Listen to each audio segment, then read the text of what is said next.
Welcome to the Filmlings Podcast, a weekly podcast where we analyze all that goes into effective filmmaking. I'm Jonathan. And I'm Alex. And this is week 12, the High School Hughes. Get it? Like the high school blues, which we're assuming is a thing. We're... Or at least for the characters this week, it definitely is. So we get to relive high school in a time that we did not go to high school this week, and it was quite the experience. Definitely. I remember when I went to high school in the 80s, my hair was 10 times bigger than it was now, and I didn't know what YouTube was. So a very different time, but a very interesting time, and definitely lends a distinct flavor to John Hughes movies that I think has made them last in the minds of pop culture, because that's the generation that grew up with it that's in leadership positions right now. They're at that age. Yeah, so just to clarify, this week we are talking about 3 films directed by John Hughes, who did not direct nearly as many films as he wrote. On IMDb, he has, just to put everything in perspective, he has 47 writing credits and 8 directing credits. But he did write all the films that he directed, which are also some very iconic films, like the ones that we'll be talking about today, which are 16 Candles, The Breakfast Club, and Ferris Bueller's Day Off. Right, 3 very iconic movies that I think if you brought up, most people would recognize on the spot, and also 3 movies that get referenced all the time in modern culture and modern media. Yeah, they've definitely ingrained themselves into the culture at this point. Right, and they're all produced and made in this very short time frame. 1984, 1985, and 1986, respectively. They were all made within, the same 3 years. So, but we also see this really interesting arc in terms of John Hughes' skills as a director and a filmmaker throughout them. So it'll be an interesting look this week to see such a steep grade in film quality across 3 movies. Yeah, and just to point out, even though these are made each 1 year apart, like we said, they were released 1984, 85, and 86, they're not actually back-to-back. So Weird Science is actually released between The Breakfast Club and Ferris Bueller's Day Off. So we're almost back-to-back, but not quite. He did squeeze one more in between, so it's not like he went from one to the other. There was one more film of experience between Breakfast Club and Ferris Bueller. All right, yeah, so let's just jump right into 16 Candles. Exactly. The 1984 film, and the first we're going to talk about today. Just a quick little summary of what we're talking about here. It covers the story of Molly Ringwald's character, the second oldest child in the family, named Samantha, but she goes by Sam in the movie. And it kind of documents her birthday, her 16th birthday, and the fact that everybody in her family has forgotten it. Everybody. And there's a few other characters in there. There's a nerdy dude played by Anthony Michael Hall, which was his signature back then. And there's the guy she's into, Jake. There's her older sister who's getting married. That's kind of the main drama in the family. But it kind of deals with what happens when a family just totally forgets to remember their daughter's birthday. Yeah, and just to clarify, they didn't totally just forget. There's also a lot of stuff going on with the family on this particular day that we're walking through with Sam. Her older sister is getting married, so they have 2 sets of grandparents in the house, and an exchange student who is living with one of the grandparents is also with them. So it's all this wedding day preparation, and in the midst of this big family chaos, her birthday kind of gets lost, and she feels like no one's paying attention to her. Right. And, I think this is an apt comparison because John Hughes also wrote it, but It was also a very crazy setup in Home Alone with trying to navigate three branches of the family going out on a vacation, 20 plus people. But there's still something to be said about there not being an excuse for forgetting your child, whether that be actually leaving them in another city or their birthday altogether. So Yeah, and with this birthday, it's a pretty important one, especially in a girl's life, is your sweet 16, and she had all these dreams for it, and was really looking forward to this birthday, and then it totally got forgotten and was not the special occasion that she'd been dreaming of. yeah, and especially in 1980s America, when at least when we think in media terms, suburban culture was at its height. Or at least a very distinct 1980s suburban culture existed. And within that, the Sweet 16 was a super big deal. I can't even imagine how many 80s sitcoms had at least one episode devoted to some Sweet 16. So it's definitely been built up into a very big deal. And when they forget to celebrate her 16th birthday, such an important event, it's almost like they forget her existence entirely. It feels like this form of emotional neglect that she has to deal with. What if my parents don't care about me? What if the guy I like at school doesn't even think I'm alive? He knows I exist, and so on. Yeah. So that's kind of overview of the story. But I think mainly what I would like to talk about anyway are kind of the way that this film has aged.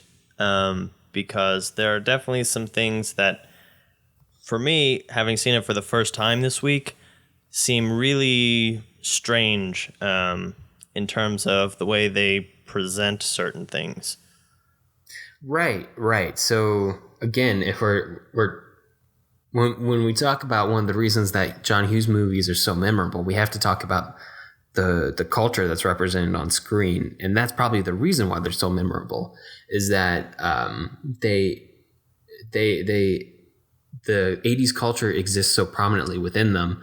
It's kind of in terms of the atmosphere hairstyle thing. Yeah. It's where the scene is almost. I don't want to say like the scene is a character, but it's so prominent. Like the hairstyles and the costume design and the posters you see on walls. Like even just looking at Sam's room, which is one of the first things you see in the film, it's so 80s. Just looking at the posters covered in her walls.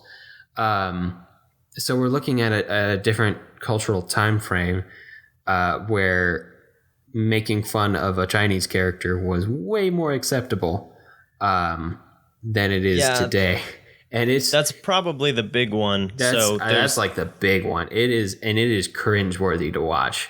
Just because it's so blatant. It's not like a one-off kind of a joke, but there's this exchange student who is a pretty consistent supporting character throughout the film.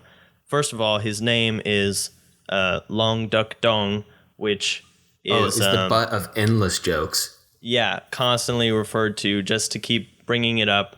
And then the other element, which is going to go past this, but this is the worst use of it, is sound cues. In the film, several characters are identified before they're even seen on screen by some kind of sound effect that John Hughes likes to associate with them. And Long Duck Dong's sound effect is a gong. So we just hear every time we're about to see him. And it's just, in today's day and age, like we understand, including minorities and other ethnicities and stuff into our films, but you can't do it in that way where the entire point of this character is to make jokes about Chinese people. Yeah. He's like this wild, over the top party animal who I feel like is almost there in some scenes just so they could add a silly Kong effect. Right, which is, that's name. Fine as a character choice, but all these little extra things that are literally just playing on his race are not any way that would be acceptable to pull off comedy nowadays, and it's not funny anymore. It's definitely aged in a way that makes it more difficult to watch than funny. Yeah, and that's one of the most interesting things I think about this movie is that those jokes probably killed in 1984, but I wasn't alive in 1984. I don't have that experience. So when I watch it now, like when I was watching it this week, I was just like physically wincing whenever like that gong sound effect would sound. And so I've completely lost out on any other viewpoint of this film. And I'm not saying that it's okay to make fun of a character based on their race. In fact, we're saying the opposite, that you shouldn't do that. But it is interesting to consider that this was so funny when it came out. And obviously it's still a super popular movie for a reason, especially amongst, our parents' generation, the generation that was young in the 80s. Yeah, there was actually another race comment which was much more fleeting, I guess, at the very beginning. And I don't remember exactly how it went, but it was something about someone going out with some guy, and they were like, "Oh, is he black?" And they're like, "Oh, no. Oh, okay." And it was just like, "Oh, whoa, yeah. Whoa, you can't really do that." It was so blatant too. That was really early in the film. I was kind of taken aback by that. And by kind of, I mean very. Right. It's just one of these these are just little things sprinkled throughout the film that I think people who look back on the film fondly don't even think about. They think about the really sweet moments, because there are very sweet moments, and there's a nice coming of age and romantic theme underneath it all. But it's just interesting to see the way that comedy has changed, and the way that presentation of humor can be done. Right. And you're right, because it's kind of a shame that it's so distracting, because there's other really interesting aspects of the film. I mean, just look at the main character, Sam, Molly Ringwald's character, can kind of be viewed from the standpoint of this is dissecting the experience of what it meant to be a teenage girl in 1980s suburban America, and all of the pressures that are associated with that, and all of the pressures that are associated with being feminine, and going from being a girl to a woman, and what the culture expects of her, like her friends and her family, and what she expects from herself, and how does she reconcile that over the course of the film, which is really interesting, and I think a worthwhile thing to look at on top of all of those really sweet moments. But sometimes I just got taken out of the movie by a gong sound effect that made me wince. Yeah, and there are other times that this sound cue technique is used, which aren't as offensive, but they also weren't as funny to me anyway. A bit jarring. For example, they're just kind of it's just not the way that kind of comedy is done nowadays, unless it's being done in a kind of sarcastic way, like making fun of films like this one, who actually use it as their punchline. So, for example, there's a sound cue when at the beginning of the film, Sam goes up to her room and finds her grandparents have moved into her room because that's where they're staying. But they're like getting dressed and everything, so they're like in their underclothes, and we just hear the Twilight Zone sound effects going on, like they're aliens from another planet who've invaded her room, kind of a thing. And then there's the sound effect for Anthony Michael Hall's character. What was that sound effect? Oh, that was the Dragnet intro. That was the Dragnet theme, which, if you think about it, is pretty appropriate, because he thinks or at least he's trying to act like he's a super cool badass, but he's not. Which, if you know what Dragnet is about, that kind of makes sense. Yeah, so it's like every time we're about to see Anthony Michael Hall's character, who's kind of this, he's the stereotypical nerd, and he's following Sam around because he wants to score with her or whatever to impress his friends. And she's obviously not interested at all. So he kind of feels like this kind of stalkery character, but he doesn't seem that creepy just because he's so awkward. So every time we're about to see him, we hear dun dun dun dun, and then we cut to like a close up of his face, Duh! And so it's just this. It's kind of funny once, but after we do it a couple times, it's like, okay, we get it. He's annoying her. Yeah. You're right. I mean, he is. I think if it was anybody besides Anthony Michael Hall, it would be really creepy. But he just played so many, as part of the Brat Pack, he just played so many nerds in the 80s that he was just kind of viewed as toothless, without threat, I guess. But it's an interesting use of sound effects, and it's not something that I think John Hughes gave up on. He was very big on sound effects, especially later in Ferris Bueller, but he got way better at using them and learning how to use them in like this non-obtrusive way where it doesn't take you out of the film, but it kind of helps you enjoy the film more. Right. The more sparingly you use it, the more effective it is each time. And we'll get into that more when we get to Ferris Bueller. But let's move on and talk about things that really do work with this film, because I think that the themes are, and we've already been touching on them some, but the themes are very, very sweet, I guess. In the arc of Sam from kind of trying to deal with this isolation that she feels, from the other people at her school and the boy that she likes and her family forgetting about her, to at a point kind of accepting these things strangely through the help of Anthony Michael Hall's character, with some really nice heart-to-heart moments there, and then eventually just becoming comfortable with herself, and the more comfortable she gets, the more she actually builds a relationship with Anthony Michael Hall's character and gets the boy in the end. Spoiler alert. Yeah. I feel like so many people, I don't think it's really spoiling too much. Oh, no, it's a romantic comedy. They end up, of course. Yeah. Except the thing I like about this movie is that it's not told in tandem between the guy and the girl who end up together, but rather between the girl who's after the guy and the main character, and kind of like a side character in Anthony Michael Hall, who's kind of also undergoing those same external pressures, the same external expectations that Molly Ringwald is, maybe to a lesser degree, definitely to a lesser degree, actually. But like his friends he deals with it in a different way. In a very different way. His friends think he's wants his friends to think he's cooler than he is. Yeah.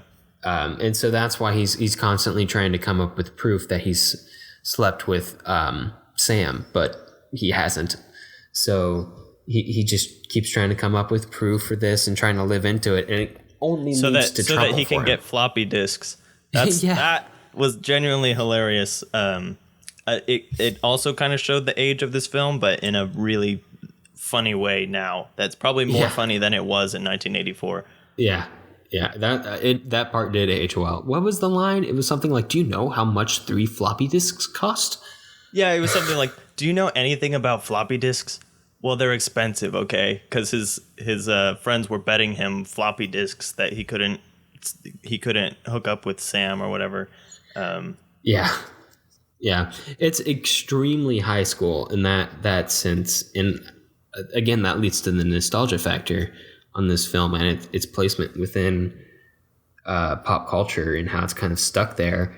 It are those little things that characters do in high school that only get done in high school, and you can see in this film, like betting your friends that you can sleep with such and such person, or even the fact that the thing that kicks off the romance between Molly Ringwald and Jake, the guy she's interested in, is that one of her friends handed her a quote unquote sex test, which is just like a little piece of paper with questions on it that you answer and then you hand back. It's one of those little things that only get passed around in high school. Yeah. We didn't have sex tests in high school, but we had similar little tropes like that. Yeah, those little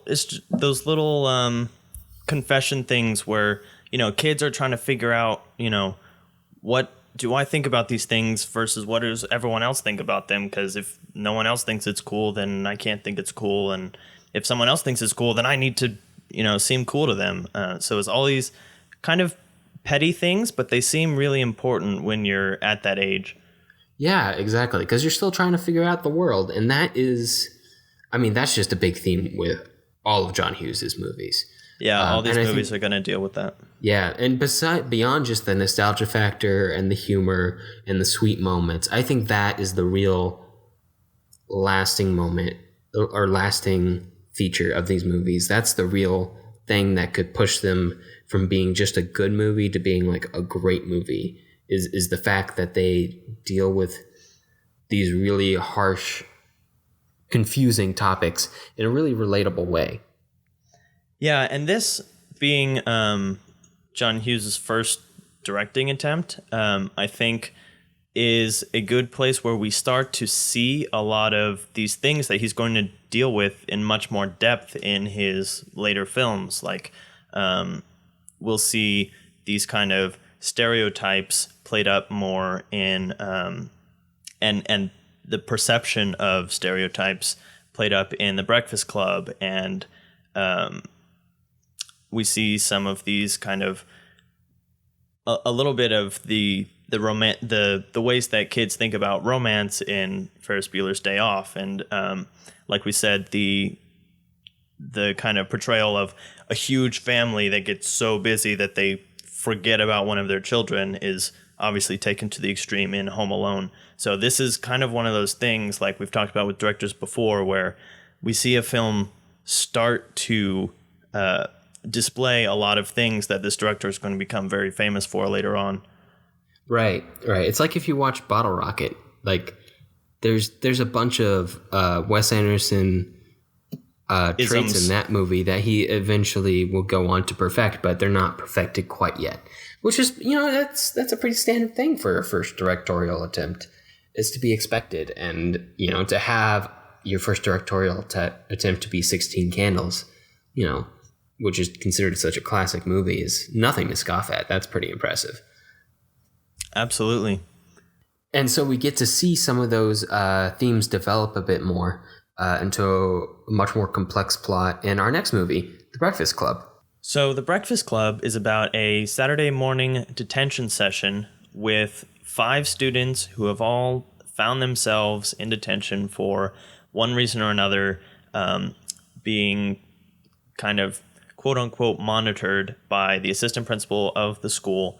But mostly at some point they end up left to their own devices, and we really get to see into these characters who are more than the stereotypes that they seem to be, which is how the film starts off with a little narration because their assignment in detention is to write a paper on who you think you are or something like that.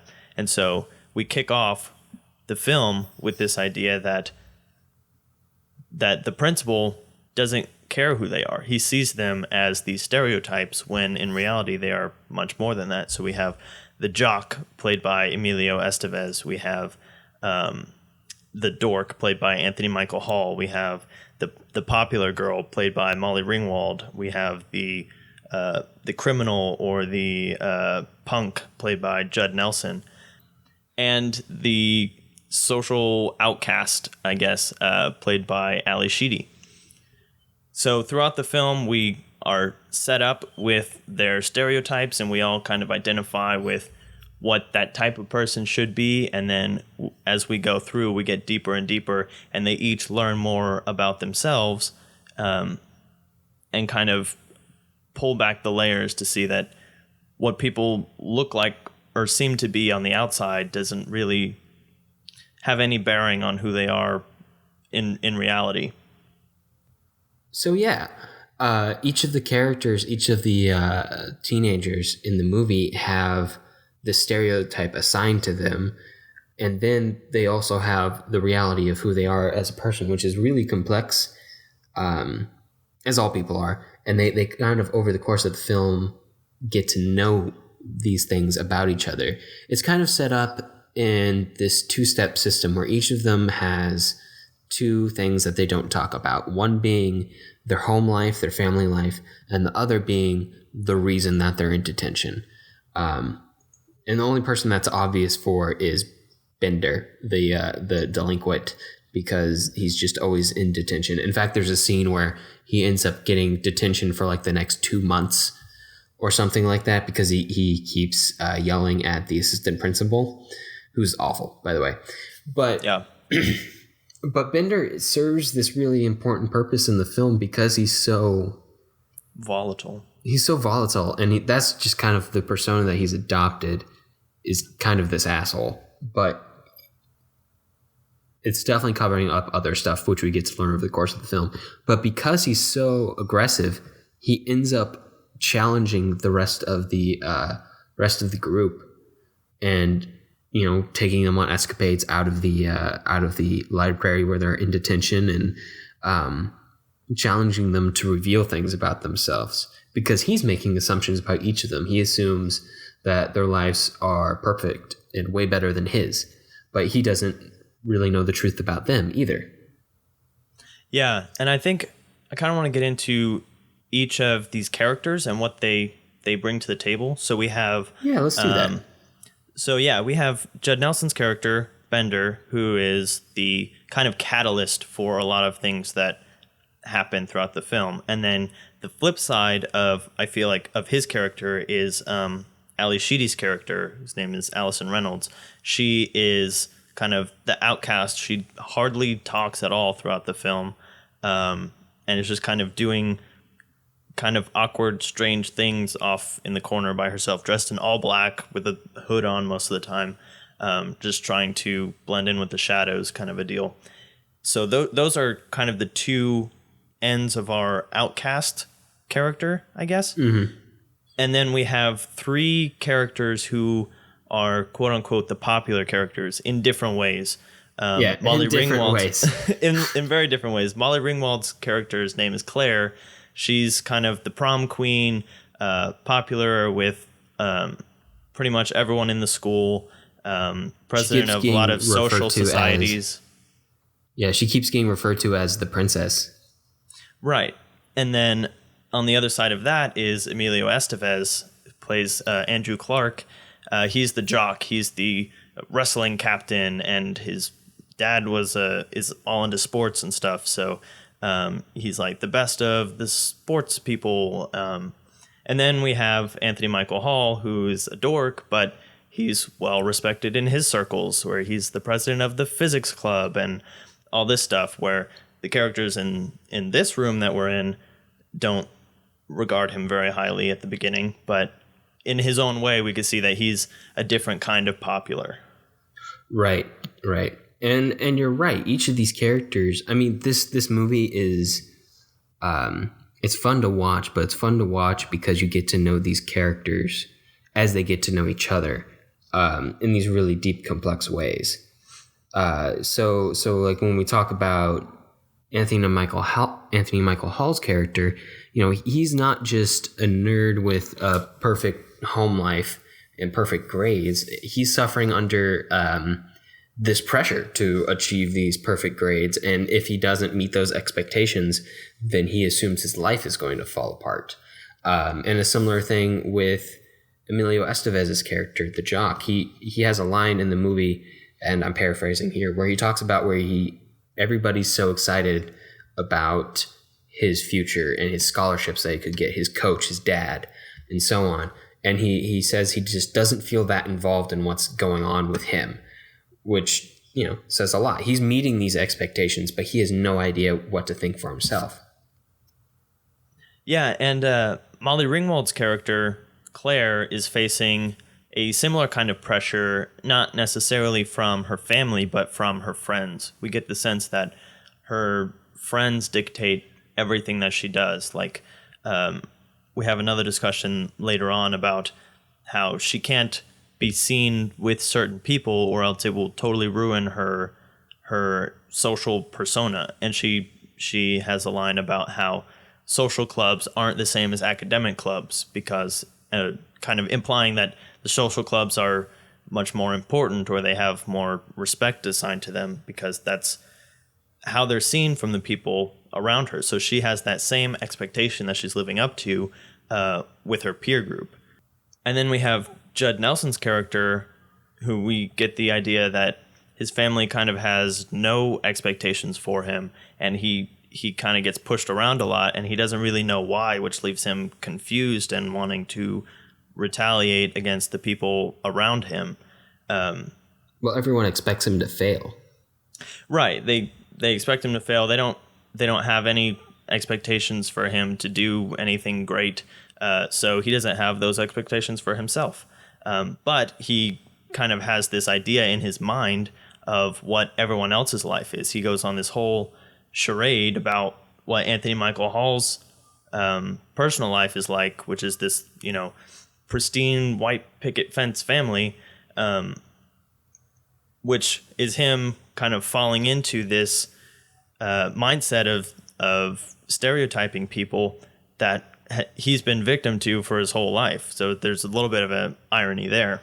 Right. And finally, we have Ali Sheedy's character, who's a bit more mysterious than the rest of them because she doesn't talk for half the film.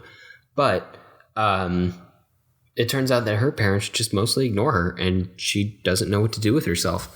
She is just kind of left to her own devices all of the time and ends up, finding weird ways to cope with that. Yeah, and she kind of has that lack of expectations like Judd Nelson's character, but she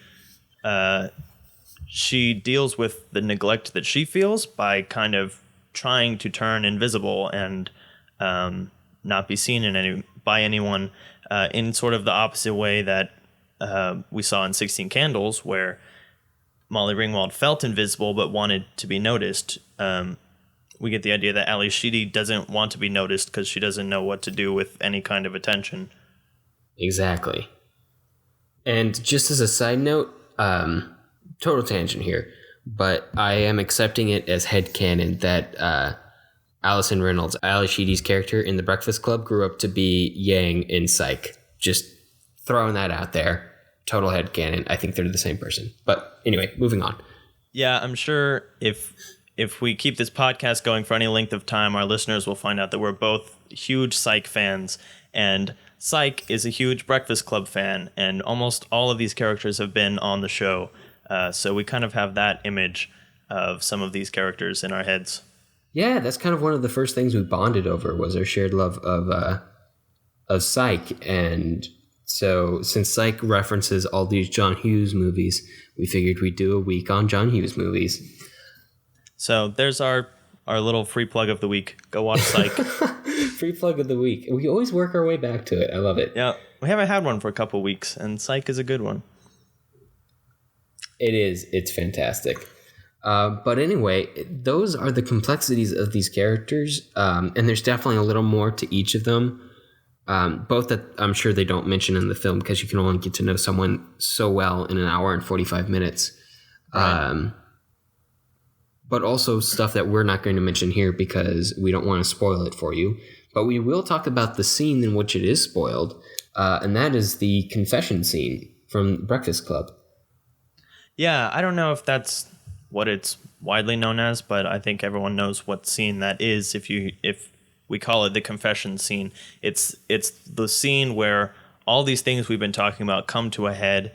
Each of these characters have kind of had their rough patches, and now they're all sitting down talking through their personal lives, and it's literally just a list of confessions of one character after another explaining, my life isn't what it seems like on the surface. And this scene really shows how John Hughes kind of refined his filmmaking, I guess, from 16 Candles, because in 16 Candles everything is very big, and of course these are kind of different genres. The Breakfast Club has comedic elements, but it's mostly considered a drama, as opposed to 16 Candles and Ferris Bueller's Day Off, where they're definitely fall in the comedy genre with dramatic threads throughout. Yeah. But this scene is probably what classifies the Breakfast Club as the drama. And all it is characters, all 5 of these characters sitting around in a semicircle talking. And we definitely see John Hughes' talent as a writer play out here, because the writing and the performances carry this, I don't know how long it was, 5 or 10 minute scene of no blocking, just basic, camera coverage. And we're never bored or losing interest in the film or the characters for 1 second. It's so enthralling.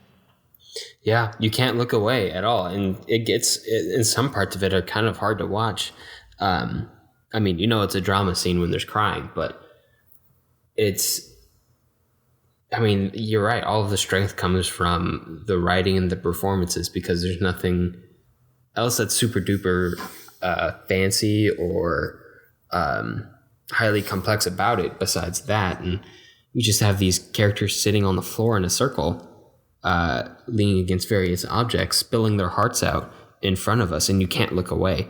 And that's kind of the culmination of the idea behind a John Hughes movie, which all of them deal with teenage identity in one way or another. And this is, I think, kind of a high point of revealing, or more accurately, a high point of subverting high school stereotypes, which is what John Hughes is all about. Yeah, and I kind of do want to talk about the performances, especially of Molly Ringwald and Anthony Michael Hall, who we saw a lot of in 16 Candles. And you see, even in the 1 year between the release of these films, how much they grew as actors, especially Anthony Michael Hall, who was funny and awkward in 16 Candles, but, kind of had this weird awkwardness and bravado mixing in a strange way in 16 Candles. Yeah. And here he really gets to delve in to that dorky character. He's not the brash dorky character in this film. He's more reserved, like he kind of knows his place in the school, and then it's not on the same quote unquote tier as Emilio Estevez or Molly Ringwald as the socially popular kids, but that refinement and kind of toned down element, and then where he comes to in this confession scene, and all of them is just really brilliant, and I didn't doubt any of their performances throughout this film. For sure. And that's one of those strengths that comes from working with the same people over and over again, because you had John Hughes doing like 6 high school movies in the span of 4 years, and the Brat Pack backing him up. They were. I mean, all he 5 kind of characters created in this the movie. Brat Pack. You know what? You're probably right. I don't know for sure, but I think would believe everyone that's considered part of the Brat Pack. First of all, most of them are here in this film. Like this cast is most of the Brat Pack, and I think the others that are generally listed in that group also worked with John Hughes at some point. For sure, and they just play off each other so well. They, like you said, they definitely matured as actors, but they also had, I think they also, the strength of those working relationships that they had built up definitely helped them pull it together. And I hope they never had any conflict this bad on set for real, but right. It's definitely interesting to watch on camera. Yeah, and it's cool to see how, even though 16 Candles was kind of rough in patches from a filmmaking and performance at times standpoint, in the Breakfast Club, those all get smoothed out really well, and it's not kind of this working relationship that comes together and just falls back into some of the issues from the last one, but they kind of helped each other get better and more refined. Because in this film, like I said, there are some comedic elements, but that's not what the film hinges on. And thankfully, I don't think there were any cheesy sound cues in this film at all. Do you remember any? I don't remember any, and there might have been, but the fact that we don't remember any is a good sign. Yeah, because it was much more just about the characters and not about the punchlines. And so whatever comedy there was, it was just based on their interactions and not anything that was kind of forced on us through the filmmaking. Exactly. It's all the strength of their performances. And might I just say, the amazing set. I've always just been, I don't even know if it might not even be that great of a set, but I just really like the library in that high school. I'm extremely jealous of the library in that high school. It's iconic. And there might be high schools out there that are like that. We kind of grew up in a town where instead of building one big high school for the city, we have, 12 high schools in our city now? They probably built 2 more last year. I don't even know. Yeah. So we get a lot of little high schools. So our libraries were not very impressive. Yeah, and we always built out instead of up, because it's Texas. So we never had a second story of our library. And that was the thing I was most jealous of. I thought that was really cool. And artwork in the middle of the library. Yeah, a big fancy statue. Although I wasn't completely convinced by it when it was actually rocking, when Bender was on top of it. That was disconcerting. Did not seem very sturdy. Not at all. But even though it sounds weird to talk about these things, those things are what make a movie stick around for so long and stick in people's heads and think about their own high schools, especially in the 80s. I'm sure that movie resembles 80s high schools a lot more than 2010 high schools, but right. But I think even just the way that the characters interact definitely kind of brought me back to a high school mindset and a little bit of nostalgia for just the kind of brash and sometimes vulgar ways that kids interact. And like we were talking about in that time of life when you're just trying to figure out like what's acceptable and what's not, and what are people expecting of me and how do I live up to that. I think that's pretty universal. It's just that time of life, regardless of the setting that it's put in. Yeah, it's definitely identifiable across cultures and across time. But it sticks, and it does stick so well in the minds of our parents' generation because it's from their time, and they saw it when they were going through that time of their lives. I don't think I saw this movie until college, and I had come a little farther down the path. I'm not saying I'm all the way there, but definitely a little more mature than the 16-year-olds in this movie. Yeah. All right, so we've seen in 16 Candles characters growing up and going through school, dances and family things. And in The Breakfast Club, we see the detention side of 80s high school. So let's play hooky, Alex. Yeah, so get ready to turn around, lick your palms, and pretend to be sick, because now we're going to talk about Ferris Bueller's Day Off. It is the story of a high school senior named Ferris Bueller, aptly, and his 2 friends who he pulls into playing hooky with him for the day. And it also tracks the story of his principal, who is hell-bent on getting him caught and getting him expelled or stuck behind for an extra year of high school. And also his sister, who is dealing with that thing that siblings deal with, where they don't like it when their other siblings do something wrong and don't get in trouble. And she goes on a little adventure of her own to try to get Ferris caught as well. But they get into several different antics, and they delve into especially the psychology of his best friend Cameron, who is just as funny as Ferris Bueller, but maybe not as fun and definitely not as confident. Yeah, so we're going to see in this film a lot of, like we were talking about, things that have started in the past 2 films, and he kind of gets to play with them here. And once again, we're back to a primarily comedic film. So some of these dramatic elements take a backseat or a B-side to just kind of, it's basically a fantasy fulfillment for every kid who's been stuck in class with a terribly boring teacher and just wanted to get away and get out of school for the day and do everything that they wanted, and everything goes right in a sense. So in that sense, it is right. Mostly right. But yeah, so it's just a lot of fun to just go on the ride. And then John Hughes manages to bring in some depth to this funness also. Yeah. I think most of that depth comes through Cameron. Ferris Bueller is definitely a very fun character to watch with his fourth wall breaks and his just surefire confidence. If you're into classical archetypes, he's definitely the Joker character, where he makes light of everything and seems to always win because he does. And it's hard not to like him, even though he's kind of almost cocky. Definitely very confident.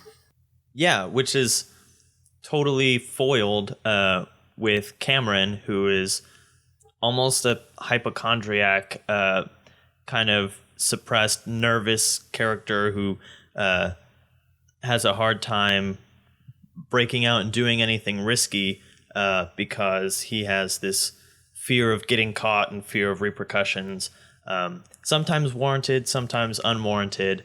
And we don't really know why he's friends with Ferris, but they're a perfect pair for each other. Right. They seem to get along pretty well. And they also have Sloane along for the ride. Sloane is the underclassman girlfriend of Ferris, who goes along on the adventure with them. And she provides a little bit of fleshing out for Ferris, but I don't think she has too big of an arc in and of herself. Yeah, she doesn't have a lot of depth, but she kind of creates this dynamic with the three characters where she's fine with going along with whatever Ferris wants to do. So in that sense, there's a 2-to-1 aspect in the group where these exciting things, Cameron gets outvoted, so he gets dragged along on them. And it's fun because Cameron is definitely the third wheel, but he doesn't feel like a third wheel because there's no tension between the three in a sense of fighting, but there's a sense of the personality tension between Ferris and Cameron and how it grounds Ferris slightly for a time. And definitely the major arc is helping Cameron to break out of his nervous world. Yeah, you're right. And you know what? Now that I think about it, there is one thing that Ferris fails at in the film. What's that? And it kind of gives this glimpse into his deeper psyche that we don't get, I think, anywhere else in the film. And that's when he asks Sloane to marry him right then and there on that day. It feels very impulsive. And she says no. And that's not much of a spoiler. But it gives you... She doesn't... She says no to that day. She's like... Essentially, yeah. Come on, be reasonable. Yeah, but you can tell he's probably experiencing this anxiety of, I'm going off to college and my girlfriend's staying here, and what is going to happen to us when that happens, which is a fair enough guess because the vast majority of those relationships fail. Not to be pessimistic, but I've seen it too many times. But no comment. But it's just, no comment. You're an exception to the rule, man. It's this interesting moment of relatable anxiety that we see in Ferris that you don't see much elsewhere in the movie. He does talk about early in the movie how his big line is, life goes by fast, and if you don't stop every once in a while to take a look around, it'll go past you. And I probably got that wrong. I'm paraphrasing, but you might miss it, I think. You might miss it. And you get so when he does have that little interaction with Sloane there, you get the sense that maybe this is a a deeper problem that he's trying to escape with this day off. And I don't want to put too much to that because it's only like the slight glimpse of it that we get. But it's just something that kind of reminds you that even though Ferris is kind of seems like this infallible comedy character, he is a real human. Like he's got some inner complexity to him, even though he doesn't show it. Yeah, and it's a different side to some of the romantic elements we've seen in 16 Candles and The Breakfast Club, where it's more about getting into a relationship in high school. Now we're seeing, okay, these two characters who are in a relationship, and what does that look like going forward? So Ferris Bueller's Day Off is kind of an introspective look where we get the sense that Ferris knows that things are about to change for his kind of perfect world where he is loved by everybody and has his friends and can do whatever he wants. And so he just wants one more day to keep that alive and just make it as memorable as possible to look back on, because it's not going to be around forever. Yeah, he keeps mentioning how worried he is about Cameron going off to college, and he makes it seem like he's worried for Cameron's sake. And maybe rightfully so, because Cameron is not what one would consider socially healthy in regards to his interactions with his family and how much that's probably messed him up. But behind it, there might be a little hint of Ferris also being worried about going to a different school than Cameron and leaving Sloane behind at high school. Yeah. And there are some other thematic elements that we see carry over from our other two films. For example, the vice principal in The Breakfast Club, who was the main antagonist. And we get a sense that John Hughes wants to criticize the school administration through him. He gets kind of fleshed out more in the character of the principal from Ferris Bueller's Day Off, who is actively searching for Ferris Bueller. He kind of has this sense that Ferris Bueller is skipping on purpose and wants to catch him in the act. And so he goes on his own journey of trying to find Ferris and get evidence that he's faking his sick day. But he's just so buffoonish. Is that accurate? That's pretty accurate. In the way that he goes about it, and he feels kind of vindictive, like he has to get this one up on Ferris Bueller because his pride is hurt by Ferris Bueller being able to have his one free day. So we see John Hughes kind of criticizing the way that the school administration looks down on all the students as beneath them. Yeah, and I thought it was really interesting to see that both antagonists, the principal and at first Ferris's sister, who were both upset by Ferris dodging responsibility and not getting caught, dodge responsibility themselves in an attempt to catch Ferris. But at least with the principal, he in a way is kind of leading out his own little fantasy in the way that Ferris Bueller is. There's that line early on when his secretary tells him that he sounds like Dirty Harry, and then he spends the rest of the film in a very comedic way, at least in a very comedic, buffoonish way, trying to live out this film noirish detective chase where he's going to catch Ferris. And at the very that's end, a good point, where he almost catches Ferris, and we're not going to resolve that. Or even in the pizzeria where he thinks he catches Ferris, and then it's just some other person. He delivers these catch lines, and I don't remember them, but they sound very much like some Dirty Harry style detective delivering a gotcha line for a criminal he just caught. Everybody is, in a sense, living out a fantasy in this movie, because even Cameron ends up living a fantasy that I don't think he even knew he had in standing up to his dad. Yeah, which we never see, but we can definitely assume it happens. Yeah, and even without seeing the confrontation, I think we can definitely assume that it has been a fantasy of Cameron's to destroy a certain prized possession of his father's that we definitely understand to be more highly valued in his father's life than even Cameron is, going back to the feeling of neglect in some of our other characters, but this time it's more painful because it's not an accidental neglect. It's a kind of intentional feeling of less worth than a physical object. So we're seeing those kinds of elements trickle through, and which will continue throughout John Hughes's work in the future.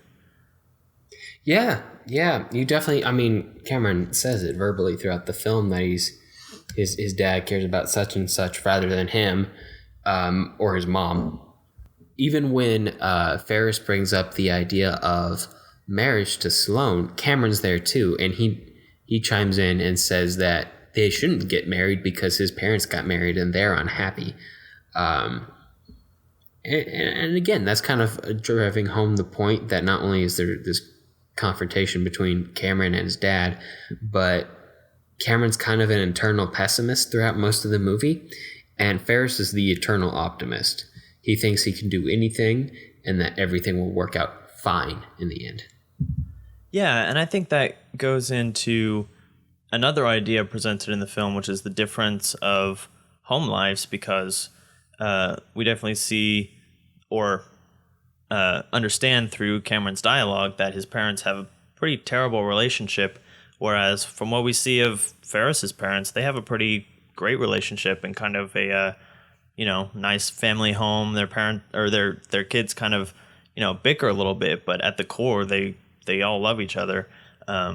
So it's this coming from different places and different home lives that we also got a sense of in Breakfast Club, which is brought back here, not to the same extent as Breakfast Club, but adds a nice dramatic thread throughout the comedy. Yeah, and interesting fact, which you come up with a lot if you ever read the trivia on IMDb, and that's where I got this one. But the home life that Cameron has in this movie was originally supposed to be kind of the home life that Claire had in Breakfast Club, but they never ended up getting into that in the script, so they just saved it and rolled it over into kind of Cameron's backstory and took elements for it where everything, where Ferris describes it as it's almost like living in a museum and you can't touch anything, and so on and so forth. Huh, yeah, that is interesting. And I could definitely see that. And yeah, Claire's home life and I think Ali Sheedy's character are the only home lives that we don't really delve into, but I could see how that would fit for the way her character is. Yeah, they kind of dive into Ali Sheedy's home life and that there really isn't one. But that's kind of all we get. Yeah, you don't get a whole lot there. But that you get to explore it more because the interest from Claire's character came from the pressure that came from her social clique at school, whereas the pressure placed on Cameron is purely from his parents. Right. And what does he suffer through that?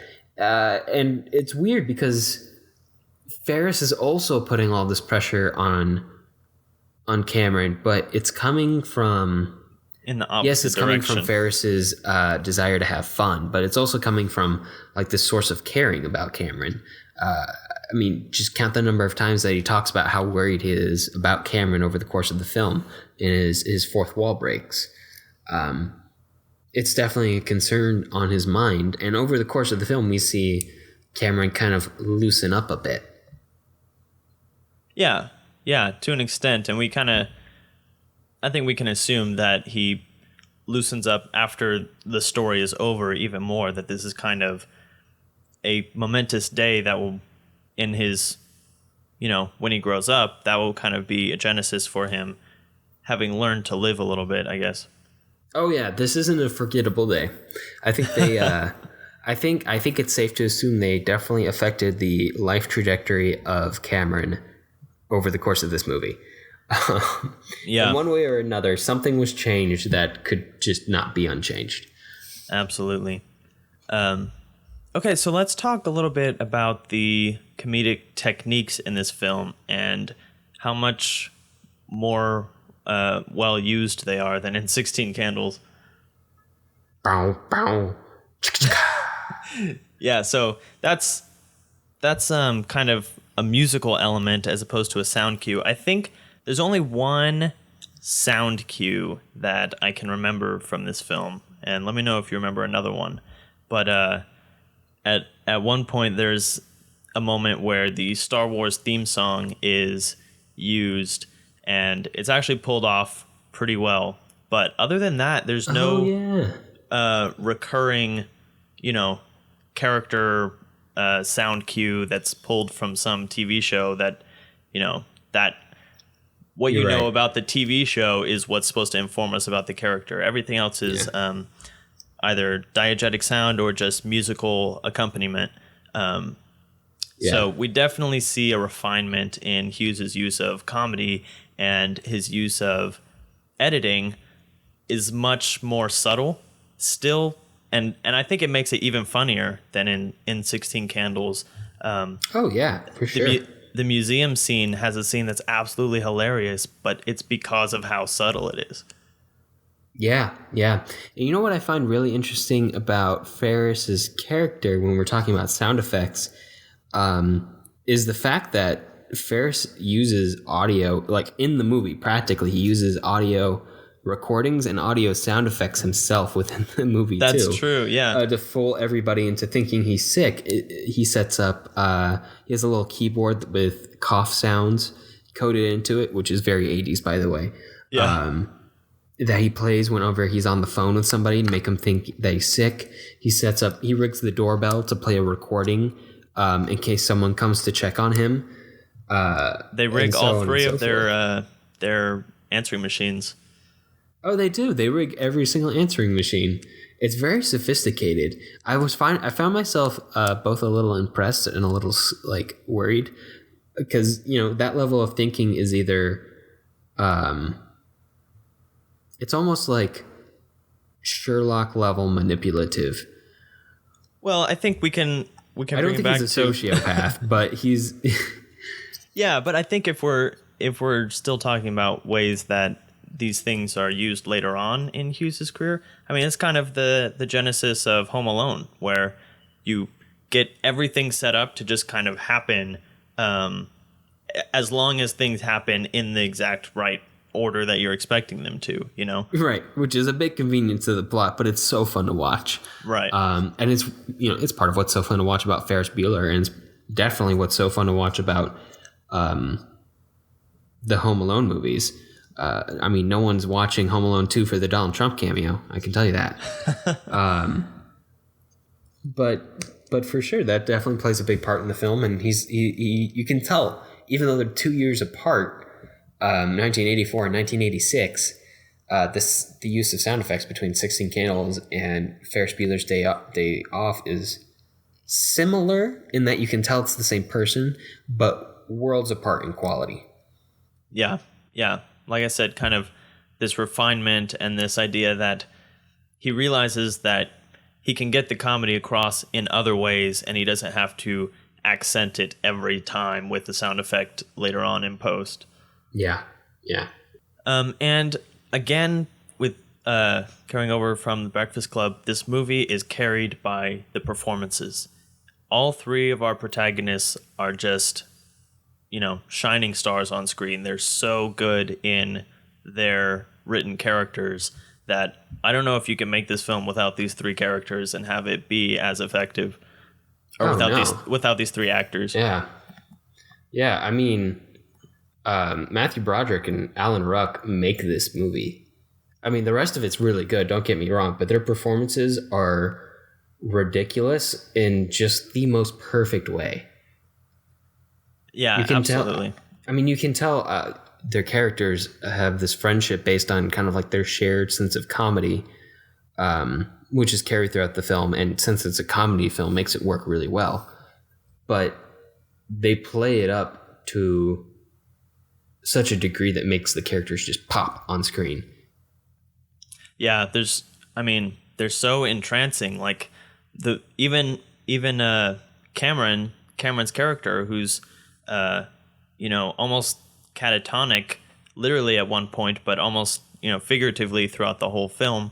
But he just plays it so well, and you can see his internal struggle between needing to stay in his safe comfort zone and yet, in a sense, longing for Ferris's confidence in everything that he does.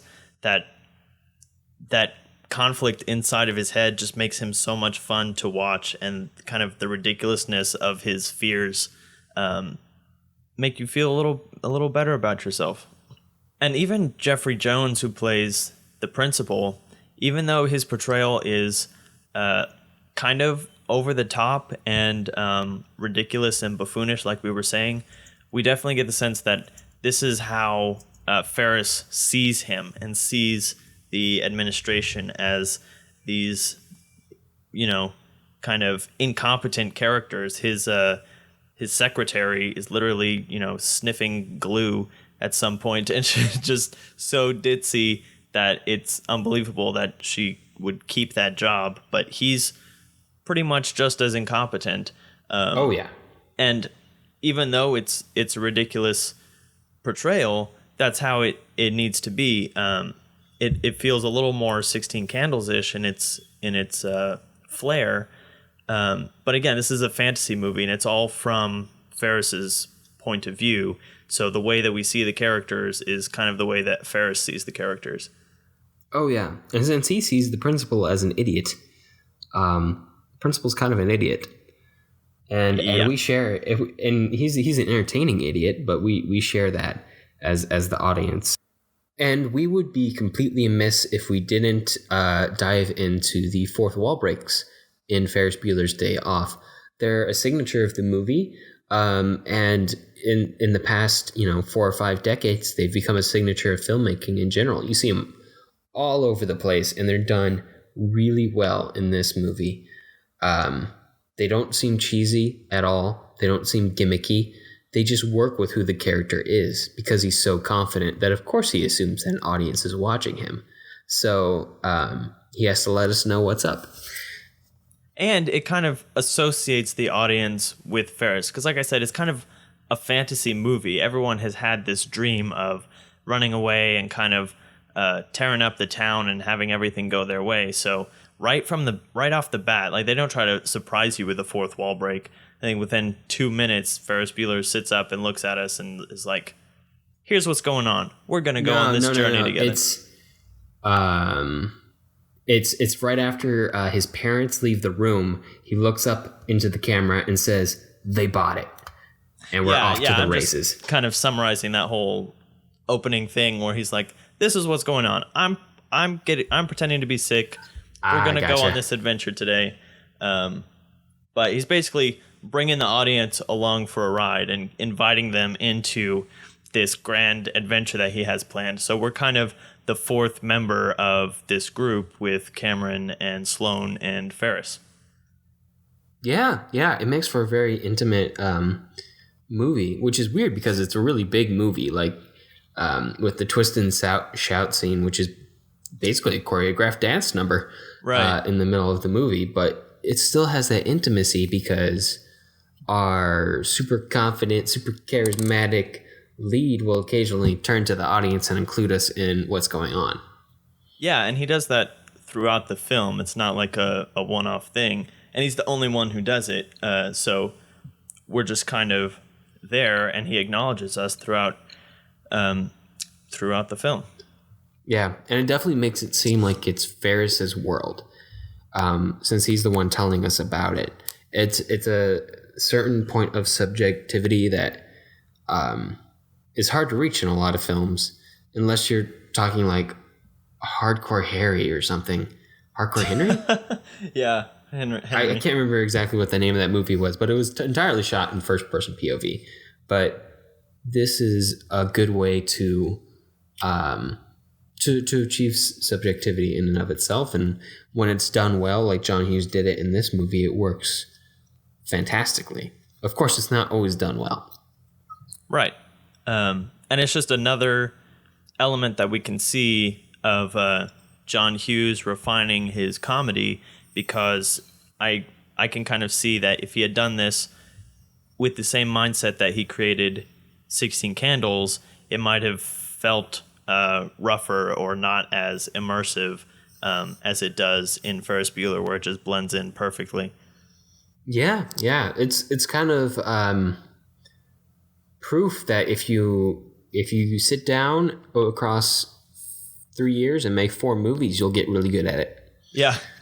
All right. So speaking of, let's go overall and talk about these 3 films and John Hughes's career in general.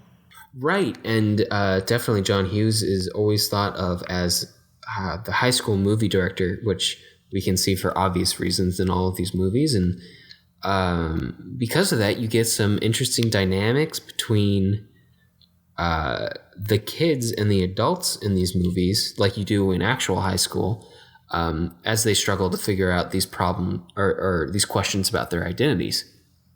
Yeah, I think it's really interesting that in each of these films, whatever tensions the younger characters, the kids, have with each other kind of disappear as soon as there's an adult antagonist. Less in 16 Candles, I think, but definitely in The Breakfast Club and Ferris Bueller, where we see that as soon as the principal or vice principal enters the picture, the kids are, suddenly best friends, and it's this immediate the enemy of my enemy is my friend kind of a thing. So we it's this interesting layer of conflict that's understood. Like, it doesn't have to be explained why, hey, how come the kids were fighting 2 seconds ago, but now they seem to be looking out for each other, like Ferris and his sister, or Molly Ringwald and Judd Nelson in The Breakfast Club. We understand that the entrance of an adult character totally and immediately changes the dynamic with the younger characters. Yeah, it's kind of like this just understood solidarity of being a teenager or being a kid that just kind of exists. And I think it's relatable because I remember scenarios like this from school, and I'm sure plenty of people have experienced something similar where maybe you don't all get along or maybe you don't all care about each other, but when it comes to authority figures, everyone knows who's on whose side. In John Hughes movies, for sure, at least the high school administration is kind of, quote, the man. And, as much as the students might have problems with each other, they're all aligned against the administration trying to punish them. Right.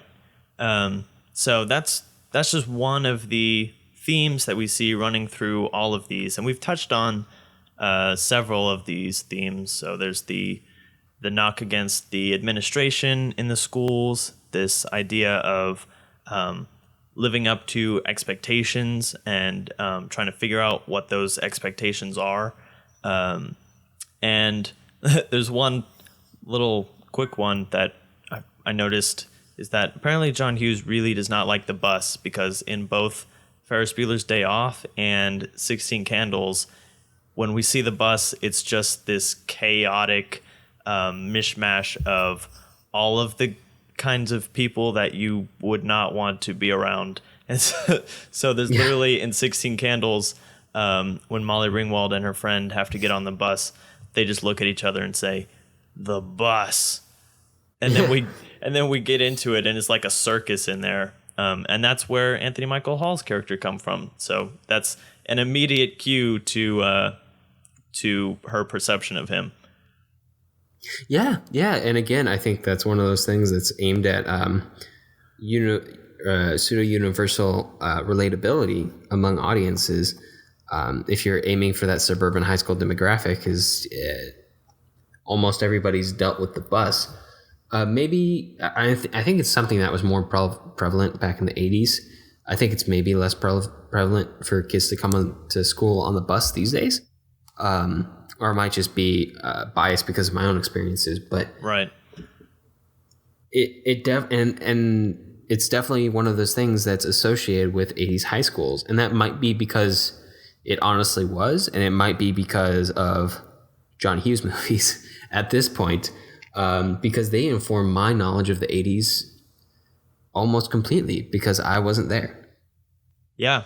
And I think that goes into this idea of the legacy of the movies, which we've also kind of touched on with how the films have aged.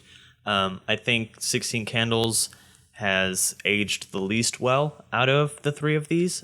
True. And I think there are elements of these films that actually work better because of the age, like the floppy disks and 16 Candles just are funny because it's so old and nobody cares about floppy disks anymore, but Anthony Michael Hall's character is willing to go to great lengths just to get a couple floppy disks from his friends.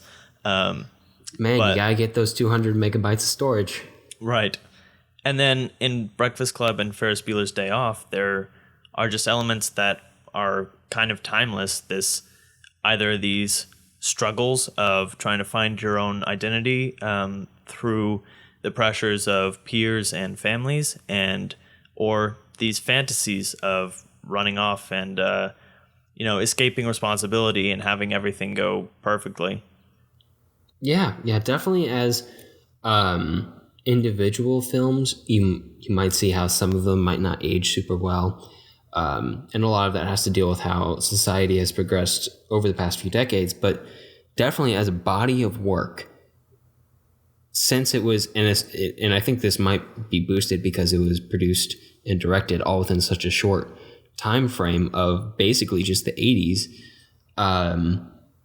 As a body of work, it stands out as really strong, both in its lasting legacy and just the complexity of the themes it deals with, how memorable each of the characters are, especially in like an ensemble film like Breakfast Club, to have 5 characters who stick in the mind so well, except maybe Ali Sheedy's character, but that might be the point. Right. But it's just it's really impressive that you think John Hughes and your mind immediately goes to the 80s.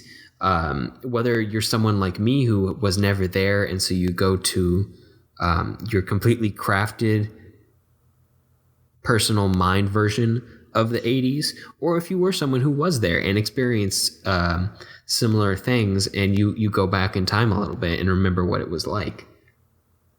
Yeah, and I think that there's a lot of thematic elements and comedic elements that you can explore within this niche that John Hughes seems to have found himself in, and which he kind of created films in that vein throughout his career, because we have Weird Science and Pretty in Pink, which are dealing with the same kind of youthful characters.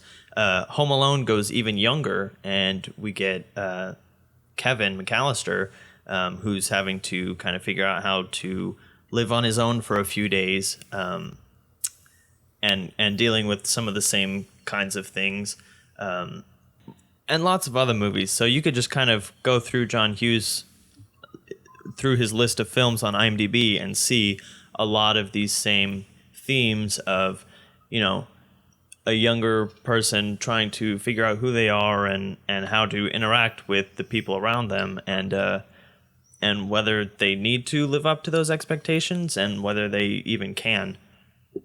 Yeah, there's a lot of questions of identity. There's a lot of misunderstandings between adults and kids. There's a lot of emotional neglect, but he's definitely pretty consistent in his themes throughout his work, that basically spoke to a generation of teenagers, and kind of through that power has stuck around to the point where it's getting referenced in movies still today. Yep, absolutely. So let's talk about next week. Yeah, so next week we will be inviting guest of the show, Jason Harden, to talk about some anime. It's more Japanese animation, but it'll be a little bit different than our last guest week with Miyazaki. Right. This week we're going to be dealing with a lot of sci-fi movies. 3 of them to be exact. Our first one is 1988's Akira, followed by 1995's Ghost in the Shell. This is the animated version, not the one with Scarlett Johansson, I want to say? Yeah, Scarlett Johansson. Scarlett Johansson. But I'm sure that will come up in discussion. Oh, I'm sure it's unavoidable.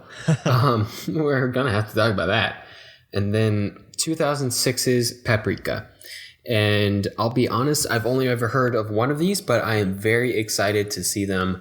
I'm very excited to get Jason's take on him. He does a lot of movie review work on his own. That is really great to watch. And I'm excited to have another 3-person conversation on this podcast. It's going to be really fun.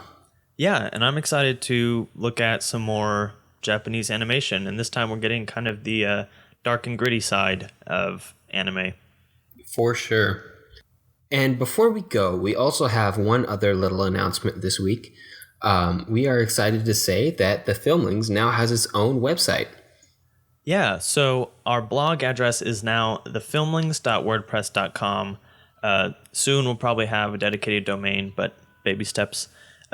So the the filmlings.wordpress.com site will be a place to find all of our blog posts for the podcast, and also we will be publishing just written articles about various things that we're thinking about films throughout the week and stuff to kind of fill in the gaps here and there between podcast episodes.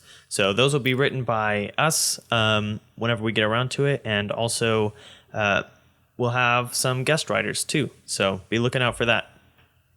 Right. We watch much more than we actually talk about on this podcast. And as I'm sure you all will find once you start thinking about movies in the same way we do, if you start thinking about movies in the same way we do, and we hope you do, it's kind of hard to turn that faucet off, that faucet of analysis. And we just want to create a new way for us to put out more content and interact with you guys. Right. And there's also, every week things that once we finish recording, we're like, oh man, we totally forgot to mention that or whatever. So this will be a good this will be a good way to kind of trickle out those final thoughts on the films from each week if those come up. Yeah, as it turns out, it's kind of hard to summarize a director's body of work in an hour and 20 minutes. But we will do our darndest at each week. Yep. So that's about all the time we have for this episode. If you have movie suggestions for us or just want to reach out, I can be found on Twitter at JSSatchel. And I'm at Alex Geringer. And to find links to stuff that we talked about today, you can view them on the blog now at thefilmlings.wordpress.com. Talk to you next week. All right, see ya.